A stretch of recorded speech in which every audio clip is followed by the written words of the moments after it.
Network News. Niyanig ng magnitude 6.6 na lindol ang karagatan malapit sa Balut Island sa bayan ng Sarangani, Davao Occidental, alas 7:34 ng Biyernes ng gabi. Ayon sa Philippine Institute of Volcanology and Seismology Confivox, naitala ang sentro ng lindol sa layong 90 kilometers timog kanluran ng Balut Island na may lalim na 10 kilometers. Naramdaman ang pagyanig ng iba't ibang lugar sa Mindanao. Umabot ng intensity 5 ang naitalang pagyanig sa Kiamba, Sarangani, habang intensity 4 naman sa Don Marcelino at Santa Maria, Davao Occidental. Marami ring residente ang agad na nagsilabasan ng kanilang mga bahay bilang pag-iingat. Sa kabila ng malakas na lindol, nilinaw naman ng FIVOX na walang naitalang banta ng tsunami. Samantala, labis naman ang pag-aalala ni Ronald Pagalungan sa kanyang mga pamilya na nasa Balut Island dahil simula ng pagyanig at maging hanggang ngayon ay hindi pa nakontak ang kanyang mga pamilya. Samantala, patuloy na pinaalalahanan ng otoridad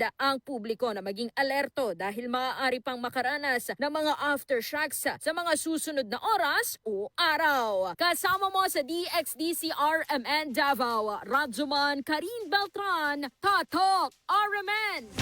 RMN Network News.